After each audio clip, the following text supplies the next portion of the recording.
is Daniel Gautier, and I'm going to give you an introduction to my art and my methodology.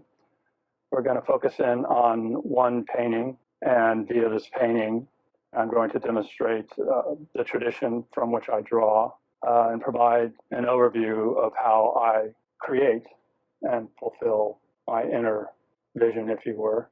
The root of my art is essentially the Hermetic tradition, which translates into the Western esoteric tradition, dating back to ancient Egypt to the modern times. And the whole purpose and function of the artist in this tradition, this mystical tradition, is the artist as transformative mage in a sense, and translating and drawing down the eternal ideas, linking them with material ideas, your own inner experience and outer experience, and translating those into comprehensible form and hopefully transformative and enlightening images and information. Thus, we have a picture here of the alchemist as transformer, originally understood as a practitioner chemically up to the 16th, 17th century as one who could transform lead into gold. But in our case, and in the esoteric sense, one is translating the lead of body and temporal images, temporal limitation, into the gold of spirit and illumination and higher ideal. In approaching this painting and the whole of my art implicitly, we are discussing the procession of the mysteries. And the painting specifically refers to this mystery tradition, this Western esoteric mystery tradition known as Hermeticism, which dates back to Hermes Trismegistus, who was considered in this tradition, and particularly in the High Renaissance when he was such an important figure aesthetically and philosophically. Hermes was the originator of this tradition.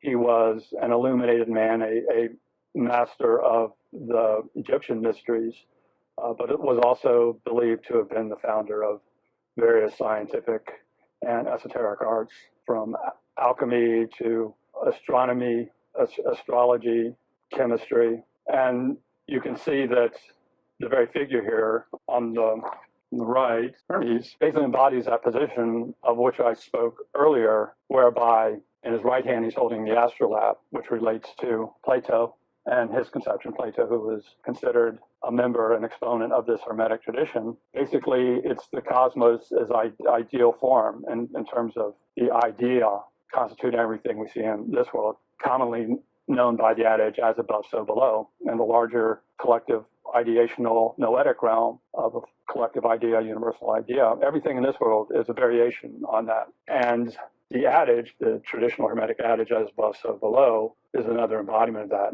Everything below here is a reflection or an emanation of this higher order, this cosmological seed, which we will see has been known as the Logos, from the ancient Greek, meaning the word, order, reason. So this seed, which is taught, this universal seed, which is taught at the root of each of these mystery traditions, can be reduced to this one universal seed. And again, Hermes, with his two positions, with his right and his left hand, is drawing these two together.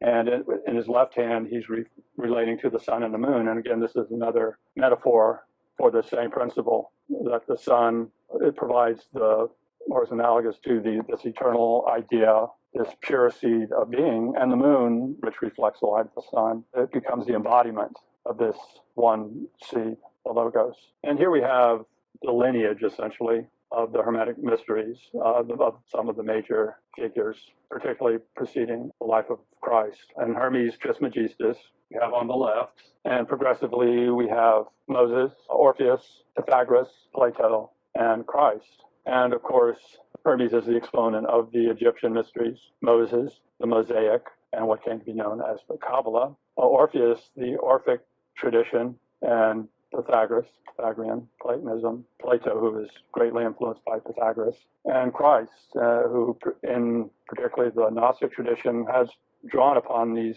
other traditions, Kabbalah, and even the Hellenic Greek tradition. And beneath each of the figures, we have an exemplar example of the Logos.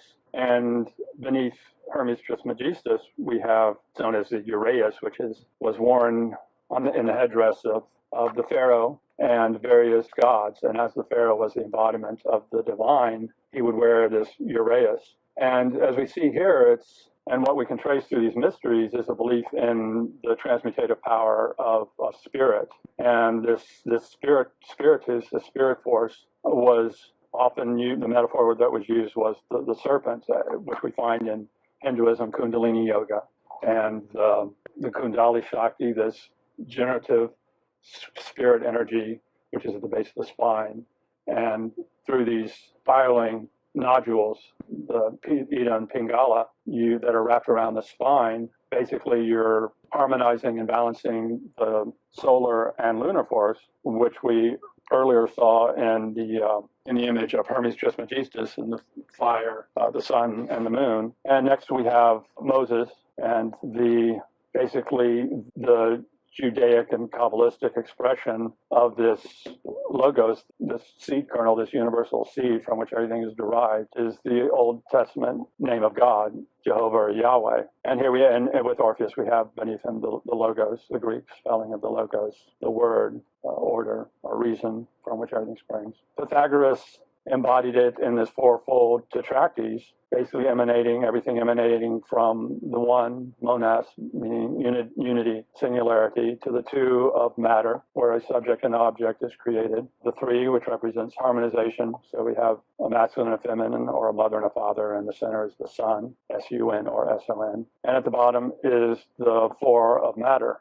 And Plato adapted this in his cosmological dialogue of the Timaeus, and he made it into what has been known as the lambda figure, but it's essentially the same principle. And on the generation of the cosmos as an orderly progression, which can be equated in terms of number or numerical progression. And on the lambda figure, you have, on the right side, you have the odd numbers, and the left the even, which is again a representation of the masculine feminine principle, the fire water, the division from the unity of the monad of pure unmanifest spirit to the polarities, which is a means by which the unity of the divine or the Godhead experiences itself. And next is the Christ, and we have an adaptation of the tetractys, the Old Testament Yahweh or Jehovah, and various commentators and theologians after Christ, from the earliest fathers to the Renaissance Kabbalists, basically added the letter of Shin so that the name spells Yeshua, which was to prove that Jesus was an embodiment and a fulfillment of the Son of God. And here we have one of the preeminent connecting links between this tradition and the Renaissance and implicitly into modern times, this belief in this procession of illuminated initiates that we just discussed. And they were called the Prisca Theologia, or the sacred priests. And this was a preeminent idea during the Renaissance. And the illustration on the left by Pinturicchio shows this progression. We have Orpheus on the left, Hermes Trismegistus, and Isis in the center. And Ficino taught that this progression that we previously saw, these were the Prisca Theologia that set the foundation for the Christ, and that in many cases they were teaching the same essential doctrine. They became fulfilled in Christ. And Ficino had a strong effect upon Botticelli, Raphael, Michelangelo, and secondary sense, Albrecht Dürer in Germany. And these artists were affected by this mode of looking at creation and the mystical models that were propagated in these various mystical traditions, which at their roots have striking similarities. And the reason I'm going through this progression of the sacred priests is because the painting, which we will now get to, my Procession of the Mysteries painting, is an embodiment of these principles, this Hermetic tradition. And the methodology that I use, particularly in laying out the painting and in other paintings, is one that was practiced by these high Renaissance artists, in particular Dürer, Raphael, Botticelli, And basically, and the perfect example of this is the primavera, the spring. And it's basically a cosmograph, a talisman, as it were. And that is how Ficino perceived it, and how Ficino believed that art could be used as a means of transforming human consciousness in terms of this universal model that was taught in the mysteries.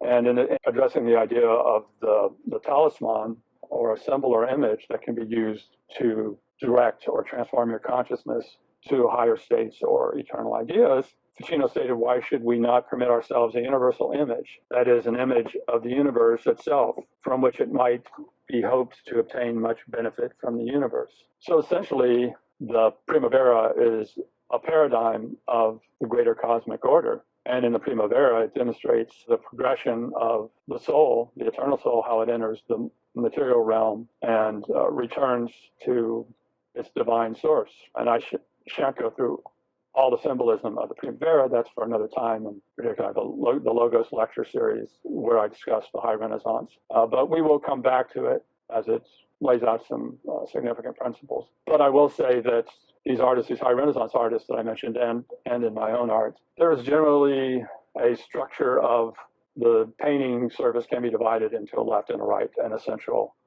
axis. And here in the case, we have on the right, in Botticelli's Primavera, we have just a quick synopsis. We have the wind, Boreas, which is the wind of formation, bringing down the naked soul, who enters. Flora is the next figure. Then we have Venus, Venus Humanitas, Venus in the form of the humanities, Eros, the three graces, and Hermes, Mercury, and the caduceus. So essentially from Boreas to the soul entering the material world, and these figures are arranged in triads, because that's part of the emanational model that's used from the first, second, and third principles that we saw in the various logoic models with the Pythagorean tetractys, etc. And Venus as humanitas, or the greater learning, and the learning, Platonic learning, explicitly, is the focus around which transformation can occur. And the three graces represent harmony and the union of these three principles, and they find realization and balance and reunification through the figure of Hermes. Hermes as the Hermetic tradition, this tradition of Western esotericism, and Hermes as the figure of the intermediary or messenger between God. And that's why, again, you have his right hand, which again is the masculine holding the caduceus, with the wand, which has the serpents coiled around the central pillar, which I discussed previously in the Uraeus figure, the Egyptian figure, which basically became adapted in Greek and Roman mythology as the wand of Hermes. And it's the balancing of the two serpents, the spiraling masculine and feminine principle, balanced by the principle of harmonization, mind, and idea. And I should mention the Eros figure at the top is basically the spiritus energy that drives everything to fruition. It is the Orphic Eros force that is the first energy of the cosmos, from which everything is in a sense derived, and through which everything, or from which everything is driven forward on the evolutionary path. Okay, so on the left we have the figure of the Tree of Life in the Kabbalah, and this is a 3D painting that I did, a rendering of that. And mirroring what I previously discussed, the left-hand pillar is generally the pillar of materialization, involution. The right-hand pillar is the pillar of spirit and evolution, and the left is generally associated with the feminine principle, formation, involution, materialization. The right with spiritualization, energization. That's the masculine fire principle. And the central pillar is the pillar of androgyny. It's the sun, S-O-N, and the S-U-N that we find in various mythical traditions. And it is the means by which we rise from the lowest level of Malkuth, which is the lowest Sephiroth. And each of these spheres is basically equates to the eternal ideas. And the term Sephirah or Sephiroth, each of these globes or archetypal spheres is called Sephiroths, derived from the word number in Hebrew. And we have an analog in the East in terms of tankas, this Buddhist tanka we have here, or yantras or mandalas. And these, again, are cosmographs. They are the Eastern equivalent of the Western cosmograph is found in the Tree of Life. They provide you with the order, and the word cosmos comes from the Greek meaning order, and this is a word that was first believed to be truly utilized by Pythagoras in understanding the world and explaining the world in terms of a cohesive, comprehensive system of order. So essentially, my painting, Procession of the Mysteries, is another form or extension of the cosmograph, or the talisman in a sense, because the way, particularly for example, in this Buddhist Tanka, these are used as didactic tools and meditative transmutative tools. So they give you, through the various pantheon of bodhisattvas, basically an emanational system that is similar to the Kabbalistic on the left. In the case of the Buddhist Tanka, you have the gods representing these eternal ideas, which often can be reduced to numbers. On the left, in the Kabbalistic Tree of Life, you don't have the mask of Godhead. You have, in a sense, the mask of the Hebrew letters, which also can be related to number. And I must say, in terms of my own creativity and utilizing this modality, this creative modality, I can't say I was really familiar with, it was rather early on, I was not familiar with the methodologies either used by the Hermetic Kabbalistic tradition or the Eastern Montatonka system. It just naturally arose, and actually was a result partly of certain inner experiences I had that revealed the same order, the same greater cosmos. And when you have certain illuminating experiences like that, you are able to see behind these various masks that are used and perceive the greater cosmic order, the unchanging eternal verities. And basically, art was rather early, intuitively for me, a means of not only just expressing my creative self, but these larger, more encompassing principles. And this is the method that was used by Hermetic artists throughout the ages. And then again, in my Logos lectures, I will articulate this whole tradition throughout Western art and literature and philosophy, and particularly mystical philosophy and religion. So finally, we're going to get to the painting itself. And we will start at the top and proceed down, starting at the sun, which is in the central pillar there. And analogies can be made between my painting, Procession of the Mysteries, and the Kabbalistic Tree of Life. It was not intentional, at least consciously intentional, to emulate that model, but the model, this seed, this logoic seed, resides within us. And if you're identifying with this inner, greater, more eternal self, then you naturally will draw upon these archetypes and this archetypal order. And this is what you find in studying the art, poetry, visual art of the great geniuses, is that they often draw upon, sometimes unconsciously, they will draw upon this inner cosmic order, this logoic seed, this logoic verity, without knowing it. But you can perceive it if you're trained in the mysteries. So essentially at the top we have the one, which can be equated to Keter, which is called the crown in the Kabbalah, the highest Sephiroth. And it is essentially unmanifest. It's been expressed as first emanations of Godhead, as light or as will, or the limitless. And it is the seed from which everything emanates. And in my painting, it is the great force and source to which everything unconsciously returns. And the whole understanding is that everything in our human experience consists of an emanation and striving to return to this unity, or this monad. And the monad refers to the one, or unity, monas in the Greek, meaning the unity. And this was the primary principle of Pythagoras and the Pythagorean tradition, and is essentially his word for Godhead. And we have two aspects of this God force. On the left, we have the sun, and basically the solar, the power, just pure energy of spirit. And on the right, we have the balance that resides within this first energy, this primal source. And the two triangles, the hexagon basically is the upright triangle, which generally is a symbol of the masculine force, the fire force, and the lower downward pointing triangle is a symbol for the maternal force and the materialization force. And we will find this on the left. We have the upright triangle, which in the Hindu tattva system is a symbol of fire, and we find that this is the red and the upright triangle are generally associated with the spirit principle the fire principle, the generative force principle, and often the serpent. And in my painting, on the right-hand side, we have the red fiery figure, and you have the green, bluish, watery figure. So essentially, these two forces, the masculine, the feminine, the generative and receptive, are circled around the monad, the absolute. And thus, this figure suggests this whole pillar of involution, and this suggests the pillar of evolution and fire and water, earth.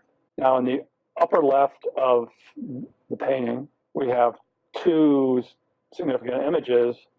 One is Venus, and here we have another of Botticelli's paintings, which serve as a cosmograph and talisman. And this is essentially a representation or embodiment of the great mother principle. Now, the mother principle takes various forms in different mythological systems. In this case, the Greek Venus, who is the embodiment of love, but more than love, it's, and particularly as is depicted by Botticelli, she's rising from the shell, and the shell is the shell of matter. Now, this crescent or curve or matter refers in various esoteric systems to what is known as the first matter, or basically it's undifferentiated substance, in alchemy called the prima materia, the first matter. And you find some analog of this in these various traditions. For Plato, he terms it the receptive, the great receiver of the energy of spirit from the masculine principle. In Hinduism, we have various creation myths which refer to the great sea and Vishnu floating on this great sea. And again, it's Vishnu is the receiver, the feminine principle. And it's interesting, we have in Botticelli's painting, we have that same division on the right. We have a feminine figure, but interestingly, she's holding a cape with vegetative, little flowery figures on it. And you see that it's essentially in the form of the upper triangle that we saw there, which represents spirit. And it is a spirit that carries the seed of the logos, this abstract cosmic seed, which Pythagoras expressed in terms of tetractys, just this fourfold model. And we see in the Kabbalah this same dynamic at work, from the upper triangle of what's termed Keter as the crown, the first will and progression of the absolute Godhead from the limitless or the unknowable, and then travels to the right, which is the masculine pillar, and that's wisdom. So basically, this is where the seed, the logos, takes first form, but it's unmanifest this time. So what happens, it must be received into the next Sephiroth, which is called Binah, or understanding. So that is our progression. And of course, this is just another way of explaining or embodying the process of universal creation, but through different models. In the Kabbalah, we have the great sea of Binah receiving the fire principle or the logos. And again, that's what Botticelli is representing here. And again, you notice she has her right hand in an upward triangle over her heart and head. So that's the matter principle. And that's where you see that, the spirit principle. That's where you see the female figure with the robe on the right coming to cover her. And on the left, we have the dyad, the two, which represents matter. And that's, remember in the Primavera, and we had the boreas wind, it's the same thing. It's the wind of embodiment, enclothing Venus. Now, Venus is being unclothed refers to this prime, the materia prima, this prime matter principle that is undifferentiated matter. It's just, some have it equated in terms of light or water, but it's essentially this undifferentiated substance which receives the imprint of the spirit, which is what's represented in the cloak here. And through this impregnation of the spirit into the water, this is what we find in Genesis, the spirit, the Father looking over the waters. We have the same thing embodied here in Hellenic Renaissance analog. And from the womb of the great mother, and that is why we have, as an adjunct to this, the great virgin goddesses are masks or embodiments of this universal principle, which underlies and supersedes everything. But what human consciousness does, it applies whatever masks are familiar, be it Isis, who is the great virgin mother, the undifferentiated substance, who bears the Horus, the son, S-O-N, in her womb. Same thing with the Virgin Mother Mary. It's another analog, bears the Christ, who is the Logos, becomes known as the Word or the Logos. And once this impregnation has occurred, where omnipotent energy is received, which carries the logos, the seed pattern, is implanted in the womb of the undifferentiated matter, the prima materia, and out of it the world is born, the logos is born, the manifest logos, the prophorikos logos of the early church fathers. And thus we have, in my painting progression of the Procession of the Mysteries, we have Venus at the top, and you see that she has the same, in her cape, is that same drop of water, which is the primal water, going down into the tree of life. And the tree is represented on the left, and the left-hand portion of Procession of the Mysteries paintings. And that is used as a meditational tool, as the Primavera may be, and the Birth of Venus of Botticelli may be. Now we're getting to, after the emanation and progression down the tree of life, we have final materialization in our manifest world. And you'll see butterflies here, and I didn't note previously, but there are all these butterflies emanating from the figure of Venus and down the tree of life. And the butterfly was traditionally an emblem symbol of the soul, particularly in Greek mythology, identified with the figure of Psyche. And this is because the nature of the birth and life and characteristics of the butterfly symbol represent the ancient conceptions of what the soul is, and what we can perceive the soul as being, from just a seed pod to the caterpillar, very limited central caterpillar, which from the cocoon, like from the womb of the mother, unfolds into this creature of great beauty and flight and freedom. But flightiness too, it's very elusive to catch. And this is the same way with the soul. The human soul, it becomes embodied in our body. It's hard to touch this eternal quality sometimes, and it is through, particularly in the Hermetic tradition, it's believed through the tools of the arts, is a means by which you can capture and manifest this eternal beauty and the qualities of eternity that are represented in the butterfly. Now, as an antithesis to this freedom and release, we have the figure of Nebuchadnezzar. And Nebuchadnezzar is basically crawling down towards what will become the underworld. And it's interesting because he is near this pillar, this twofold pillar, which again refers to the duality of the material world. And this principle is embodied in the letter He in the Tetragrammaton, the Hebrew Old Testament name of God, which again is another emblem or embodiment of the Logos. And it's Yod He, this is the second letter, so it refers to the second principle of matter. Now, Nebuchadnezzar in the book Adam was said to have basically transformed into an animal for 7 years. And this is essentially a emblem or metaphor for human consciousness and human orientation as it orients toward the visible, just the manifest, at the lower level, the gross objects of the world and materialistic orientation. And that's why instead of like the great pentatic figure that we see, the Nebuchadnezzar figure is on all fours, like an animal, and just basically rooted to the earth. So there we have Nebuchadnezzar, and we have all these humanoids that are bent over, of course, suggesting the shape of the ape, and those that are orienting towards the earth and materialism. And we do have people with coats and ties and bowlers, and they basically represent institutional consciousness as it is an imprisoning force. And that can be the excesses of any institutional construct, be it governmental, religious, corporate, wherein the body of the construct supersedes the freedom of the individual and the orientation of human consciousness toward expansion, the great maternal principles of sharing, equanimity, identification with the spirit and eternal principles that underlie matter, and evaluating the cosmos and the world, not in terms of material accomplishment or objectification, but spiritual identification and eternal reclamation. And everyone unknowingly, even through their errors of materialism, are striving unknowingly for this divine harmony. And it can be through family, through the love and harmony of family.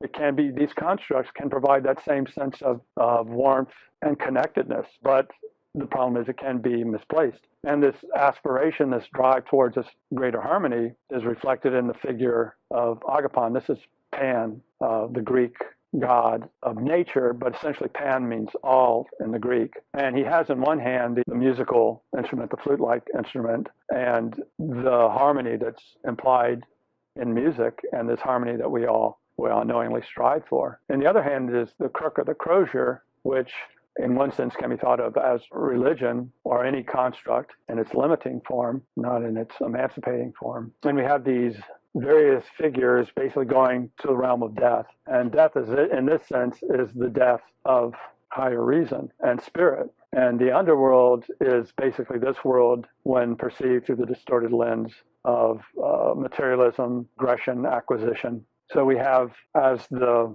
humans descend, as the souls descend into the body, we have this corporate urge transformed into the materialistic urge. And basically, to understand how humanity functions and how the eternal aspiration can be distorted or misdirected, much can be understood by the construct and the construction of the human brain. And the reptilian cortex lies at the root of it. And this is our impulse for survival at the most basic level, but it's also the self-preservational instinct. So that is at the root of our being, which drives everything. And it is manifested. Fear is a primal component of that for protecting yourself against death, essentially. What happens is this fear becomes distorted and enlarged, and particularly in various institutional bodies, say the military, you have this defensive, fearful force, and it happens on the basic human level too, and in terms of our emotions and seeking this protectiveness. But it's such a strong force that sometimes it's hard to get at in terms of the reason. You can feel this force within you, the various desires, sometimes knowingly displaced, or anger or fear. And whereas the reason can sometimes be cognizant of these misplaced forces, it's very hard to overcome. And of course, we have the brain, the limbic system, which is essentially termed the mammalian brain. And this moderates this singular reptilian impulse, which is preservation of the ego and the physical self. And the limbic system, the emotions, are basically the whole mammalian and more maternal construct. And this is, in a sense, this is the root of the various institutional corporate bodies. They provide this sense of unity and a wider, larger projection and placement of the reptilian urge. Of course, the neocortex, that's the reason. And the reason is the tool by which you're able to moderate, ameliorate, and direct the lower forces. And the reason is connected to the divine, essentially. It's the footstool to superintelligence and genius and the divine. And this is a point that was made very prominently in the Renaissance, particularly around the Ficino's Platonic Academy. Pico della Mirandola, in his oration on the dignity of man, speaks about this model and rising from the lowest animal self and going up the ladder from the reptilian to the mammalian to the human, which has capabilities unto the divine. And that was his point, in basically freeing a lot of the medieval thinking and the sin-filled thoughts and man as a suppressed, limited being, as a being with divine power. So essentially we have the figures descending down into the underworld, and here we have the militaristic, self-preservational, violent reptilian response leading. This is Silenus, who was a form of the Pan, the natural consciousness embodied in the drunken figure, or the satyr. The satyr's half animal, half man, and that's essentially a symbol of this underlying structure of the human brain and thus human consciousness. And we humans are half animal and half man unto divine, and it takes reason and internalization through these various mystical traditions and the tools that are given for introspection, empathy, purification, identification with eternal ideas. That is how we free the divine from the purely animal self. And yes, we have the Transamerica building here somewhere, but the city just is serving as a compression of all these principles, all these forces, and a lot of the chaotic nature of an urban environment, and also as a construct that keeps one from some of the larger maternal principles and being cut off from the natural world and the Great Mother. So we have essentially the centaur, the half horse, half man, who is with the goad of the whip of fire, basically that reptilian fire impulse driving the underworld. And here we have a rendering of the underworld using a lot of Greek mythic figures in the realm of Hades. And we have, again, we have the silentness who's drunk. And this is interesting because Plato spoke of this quite a bit in terms of the descent of the soul. And the soul, when it enters the body from the winged heights of the eternal realm, once it enters the body, it becomes drunk, which essentially say it loses the powers of reason and is basically subject to these lower impulses. And when you get drunk, you lose a lot of this discerning element. And for men, it can be a lot of the reptile can be released in terms of violence. But more than anything, it can cloud your reason. And this is what happens when we're on Earth. We take our senses, drink in a lot of the objects of the world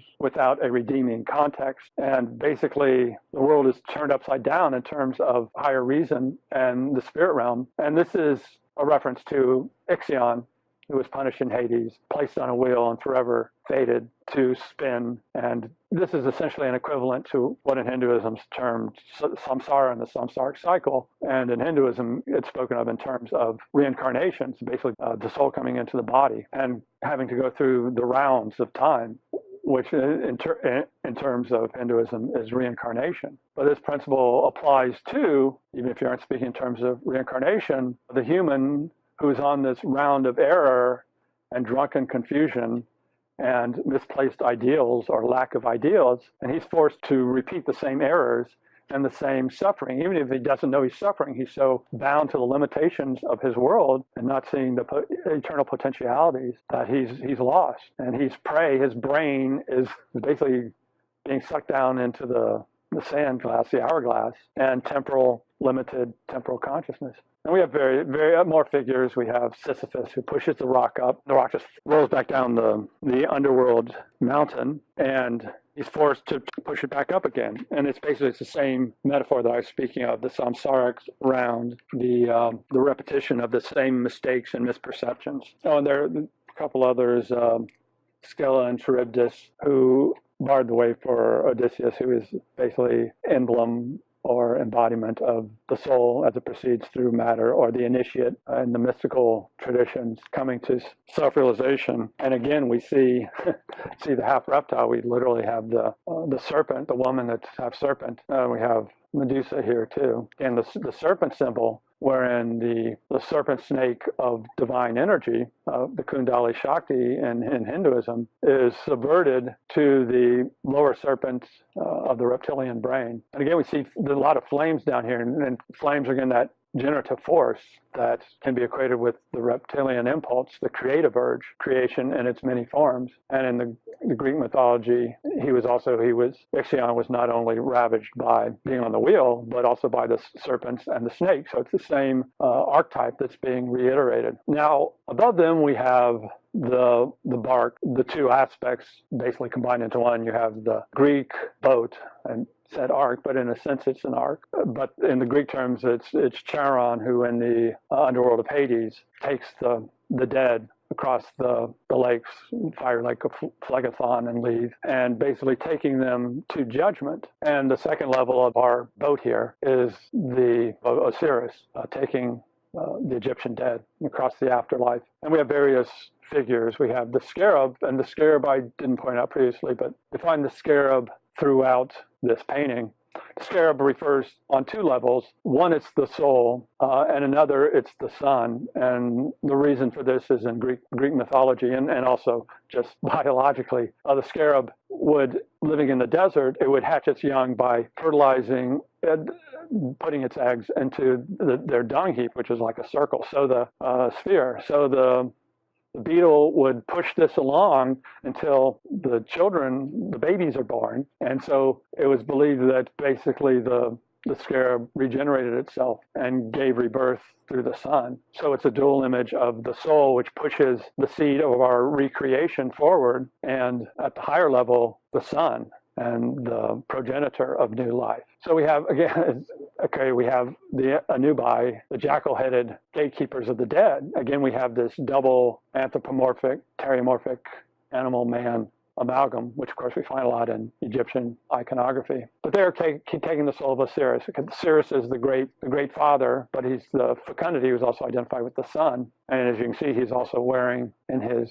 crown of the Nile, he has Uraeus at the point of what is known as the third eye, or Ajna, which relates to his son, Horus, who's generally depicted as the Ujat, or the single eye. And this refers to in various mystical traditions in the Egyptian, in the Greek, Hermetic, and it's embodied in the staff of the caduceus of Hermes. Again, we have this principle of the two serpents wrapped around the central pillar, the central solar pillar. And at the top is the single eye, the third eye, which is between, and this again relates to the myth of Horus, who is said to have one eye of the sun and one eye of the moon. And the third, he lost one eye in battle, and the single eye refers to the eye that is above our two eyes in the forehead, which is the balance or integration of the solar principle, the spirit principle, and the moon, the lunar, or the material principle. So basically, we are on this boat incessantly, basically determining our own afterlife in this world, in a sense. So we are punished by our own lack of perception, empathy, spiritual, emotional grandeur. And we are now passing up, we do have the five figures rising from rather self-like or ghost-like or spirit-like figures rising from the tomb of Osiris. And the death of Osiris also refers to, in the mystical tradition, dying to this world, what Pico della Mirandola termed the mors osculi, the death of the kiss of the divine, or the kiss of death in a sense. And the various mystical traditions, be it alchemy, Raja Yoga, Hermeticism, Kabbalah, the method is to die to this world, and the various techniques are directed towards that, but not solely dying to the world, but dying to the world at the same time identifying with the higher eternal principles. And each of the mystical traditions provide their own model, be it in the Tree of Life or in the various pantheons of the gods, Orphic or otherwise, and as long as you're given the keys to understanding what the underlying forces between these various god masks are. So we have figures that are arising from their sleep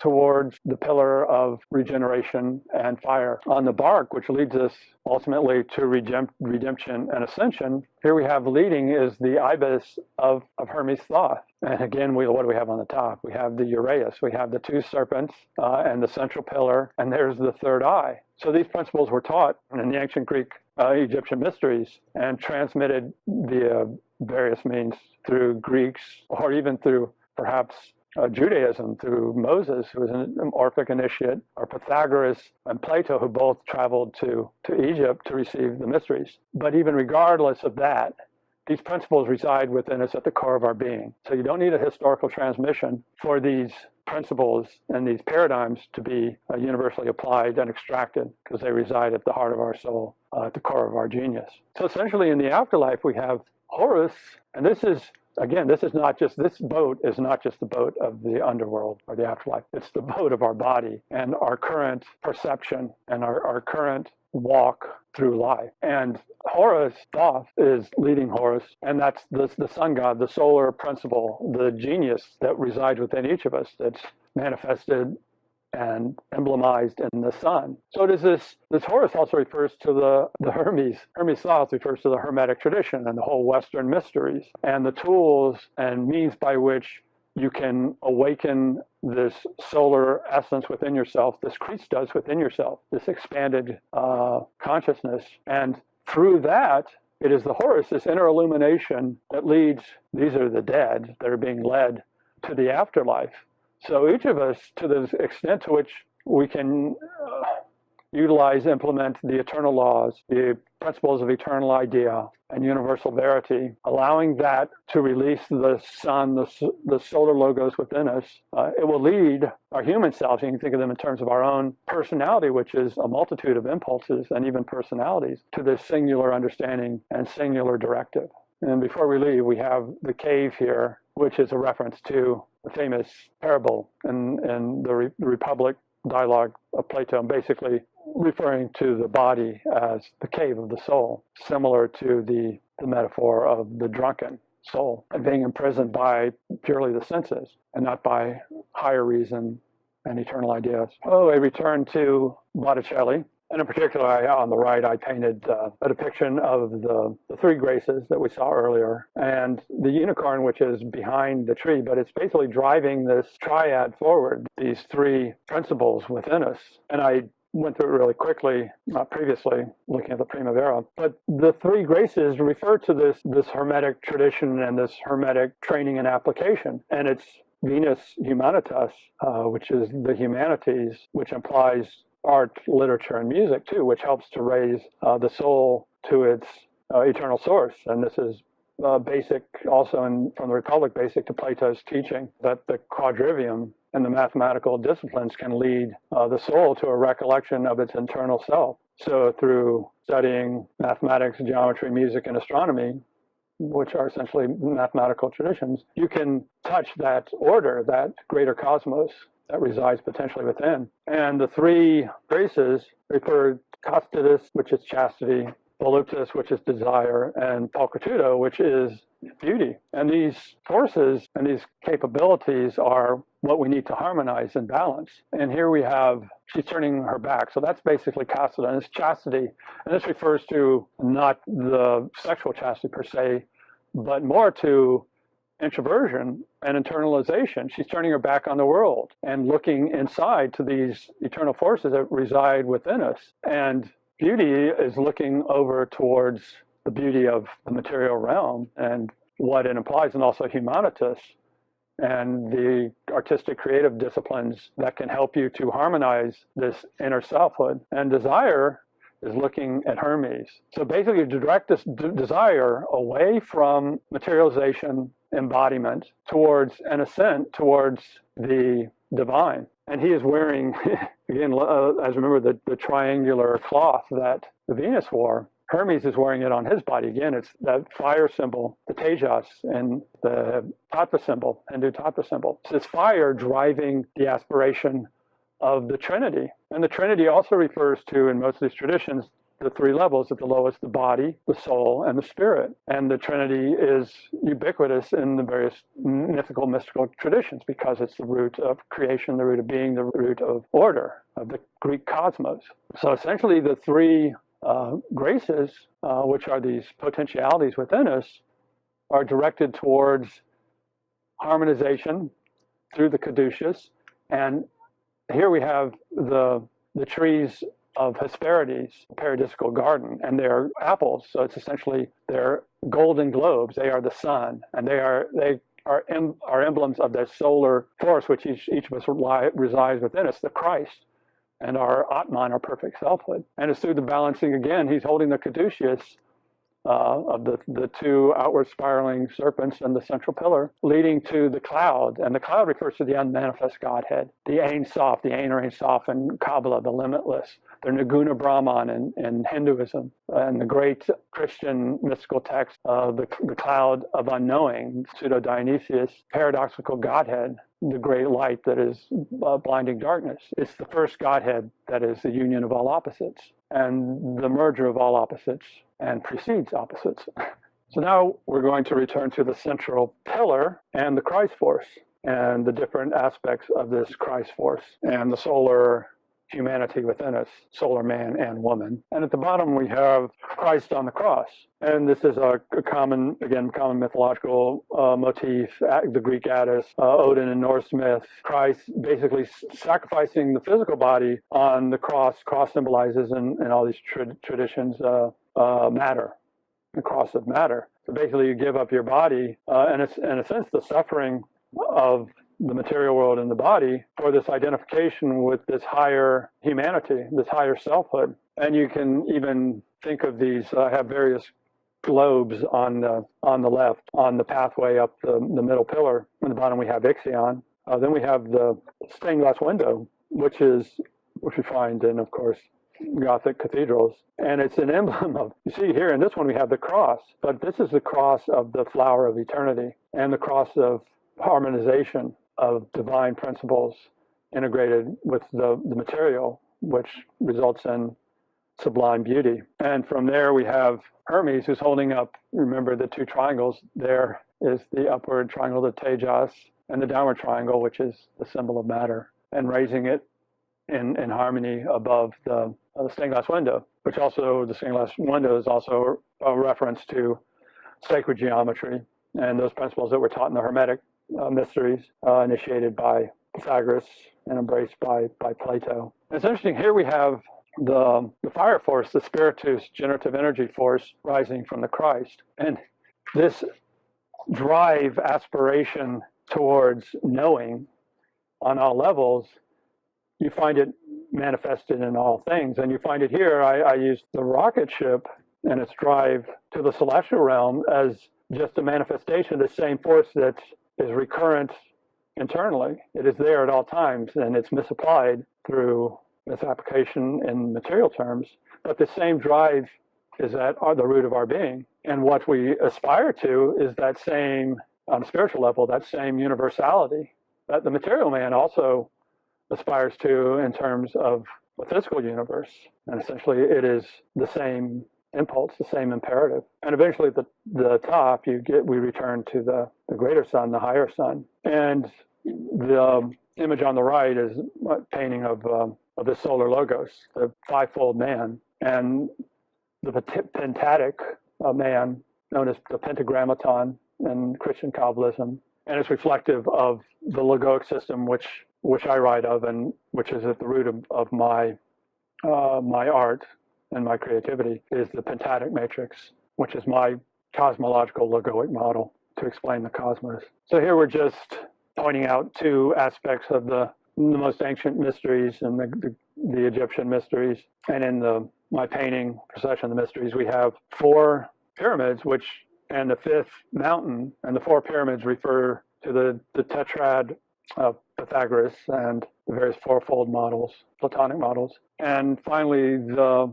mountain. And the mountain is, a sense, it's basically the natural pyramid, or the pyramid is the technological, even in Egyptian terms, technological mountain. And the mountain is an emblem of the material body. And there are a lot of myths and legends about climbing the mountain. In alchemy, it's a central image in terms of the great alchemical quest and the fulfillment of the magnum opus. The great work is climbing to the top of the mountain. And here we have the explosion of, like the flame from the rocket ship, we have the explosion from the top of the head of the mountain. And again, when you think of the metaphorically in terms of the body being the mountain, this is what happens in Kundalini yoga. And the Kundali Shakti serpent, the great divine mother, which comes to rest at the base of the spine through Kundalini and Raja Yoga techniques, you release this fiery serpent through the different chakras, akin to these spheres or globes or mandalas that we have here. And once it passes through the third eye, basically your eternal self, your soul, your fiery essence of spirit flows at the top of your head, through the crown chakra, which is called Sahasrara. And I have experienced this. And basically this is how, in the various, all of the mystical traditions, how the spirit releases from the body when the body dies and releases its essence to eternity. And it is through the mysteries, and here we have the fourfold mysteries again, embodied in the Sphinx, which was the guardian, was in front of the pyramids.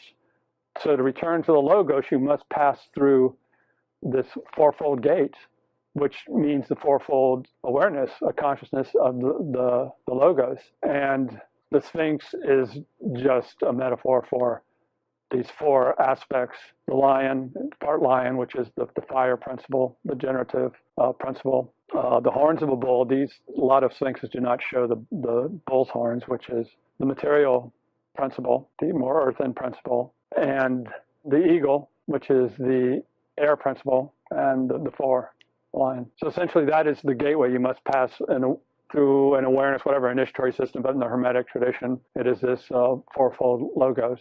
And in the Western mysteries, again, we have Hermes Mercury, which is the messenger. It's this collective divine consciousness released from humanity by means of the initiatory and Hermetic traditions. So we have the two next to each other and did the same model that was discussed earlier in terms of the caduceus and the twofold balance of the masculine and feminine, and the holding on the lower portion of the law or the logos that's known on Earth, and balancing it with the communion of the masculine feminine principles, which also you find in the caduceus.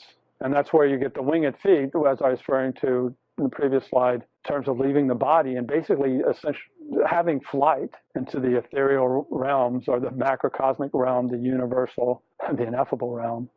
And particularly in the Hermetic mysteries, that which leads is Sophia, the Greek wisdom, or Athena in the Greek tradition, or Minerva. So it's basically this universal wisdom that's at the roots of all being, and codified in Hermes and the Hermetic tradition. Now, at the center, this is the great pentad in the form of universal man, basically the great macrocosmos, so the larger universe in the form of an archetype, which has been understood in terms of universal humanity, particularly in the Kabbalah. The name is given as Adam Kadmon, and this is the Adam before the fall. It's the universal man that had the harmony of the cosmos and the cognizance of the universal principles within itself. And this is the seed of genius.